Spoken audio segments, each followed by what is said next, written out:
Huge content patch, absolutely massive, free skins, crazy new challenges, insane new game mode that I'm going to review, as well as patch notes, the rework to Junker Queen, everything. Let's get into it. It's huge. First, Junker Queen got a buff. Junker Queen, the Adrenaline Rush, now heals for the remaining wound damage when an enemy dies with wounds on them, which is huge.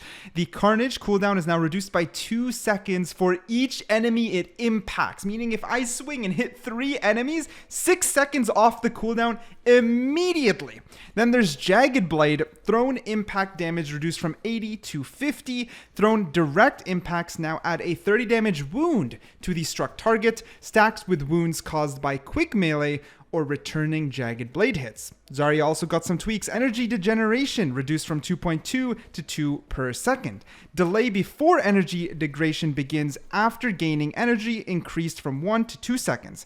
Then there's Brigida, a barrier shield, health increase from 250 to 300, making her a little more tanky. And Moira, dealing damage with Biotic Orb, now restores a small amount of biotic energy. So actually they're encouraging that DPS Moira. But yeah, the real big ones here is definitely the Junker Queen. That is definitely a spicy, I guess not a full rework, but so much changes in there, especially in the way you'd play her depending on the tweaks, that I guess it's a minor rework. It's definitely the spicy changes they were talking about because those are huge. All right, so this is the current, not the shop. What are we looking for? The Overwatch League. Here we go. We have the Pacific bundle and the Atlantic bundle, as well as all the skins separated. So let's start with the Pacific bundle. We got the 2018 Pacific All-Stars Genji, a beautiful skin. Very hard to complain too much about, bringing back some of the best of the best. These always needed Overwatch League coins, and that is how it is today. So there's pretty much nothing to complain when it comes to bringing back these skins. Like they are fantastic skins. Like this Diva skin is goddamn okay. Cotton 4K lol. This is really good. Really good. This is a great gun. Cannot complain. Then there's the Atlantic, which has the Atlantic Tracer, also very good for the same reason as Deep. Just kidding. Has the guns, and yeah, overall really good. Then there's the Mercy skin, one of the best Mercy skins in the game, other than Pink Mercy, in my opinion. Absolutely love this skin. It is fantastic, clean, looks pretty. Love the pink hair. I rate it. Then Reinhardt, actually it's one of my least favorites, but I know a lot of people are going to love this, like, very mythic Viking style Reinhardt. I mean, there's not too much to complain. Love the hammer, a little too green for me. Not my preference, but definitely a good skin with a ton of detail. Cannot complain.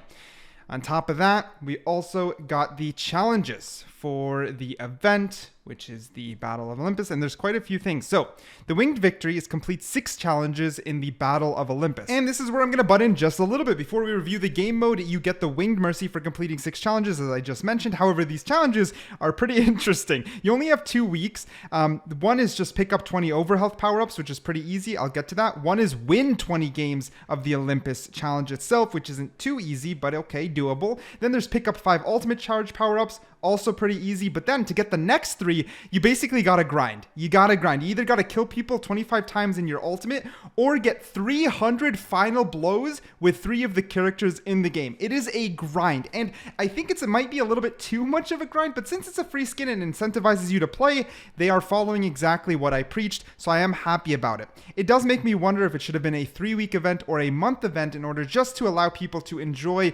incentivize, but you know, not completely no life Overwatch just to get a free skin. And on top of that, the fact that it is the Winged Mercy skin, as you can see here on screen, is a little bit troublesome because a lot of people, including me, already have Winged Mercy, so there goes the incentive, there goes the reward.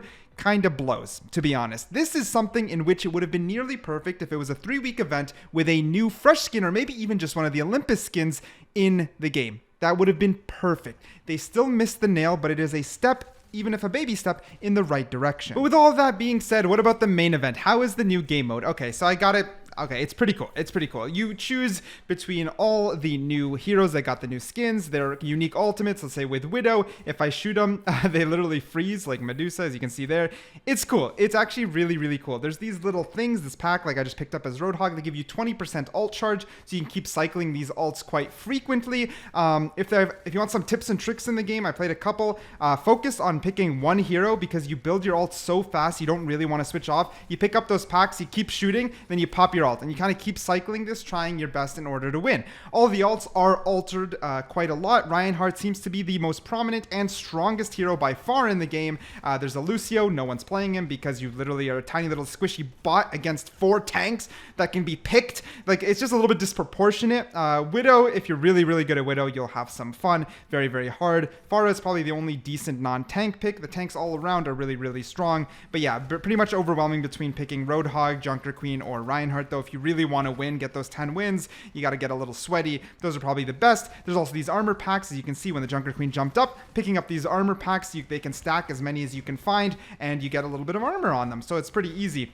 There's also health packs around, of course, as well as, again, that little ultimate charge for 20%. Now, the gameplay is pretty fast-paced, but lasts quite long, maybe because 4 tanks, so it's quite a little bit of a boxing fest here as you're fighting each other. As you can see here, I just wanted the ult charge just so I can grab it. I was able to grab my ult. It's pretty fun. Like, I mean, not Reinhardt, sorry. Fucking Roadhog becomes this huge, buffed, insane health beast, and you actually get physically bigger. It's so funny how little everyone else looks when I ult. It's funny. It's funny. The creativity and the fun of just the game mode is pretty well placed. I enjoy it. I guess the only thing is if you don't play any of the characters that are in the game mode, you might struggle a little, but I mean, I can't complain too much. I mean, I have 1200 HP here. It's so funny.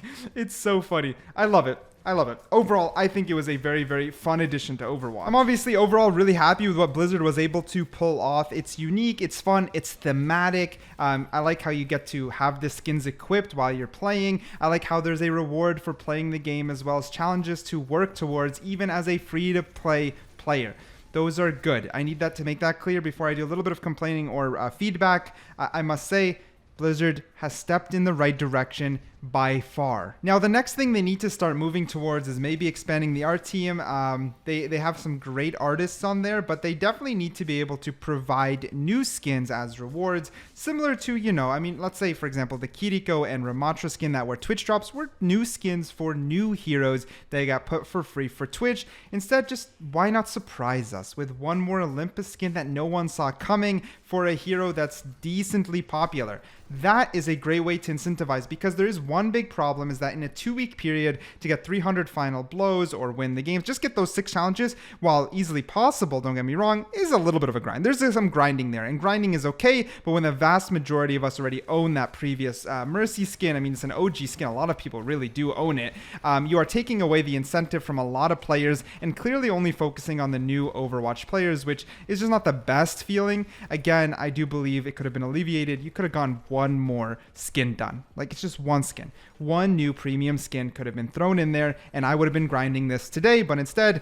after, I'm just going to go eat some pho and chill, because it's not really worth it. I already have the victory wing. No reason to grind it out. That's kind of where I'm going with it.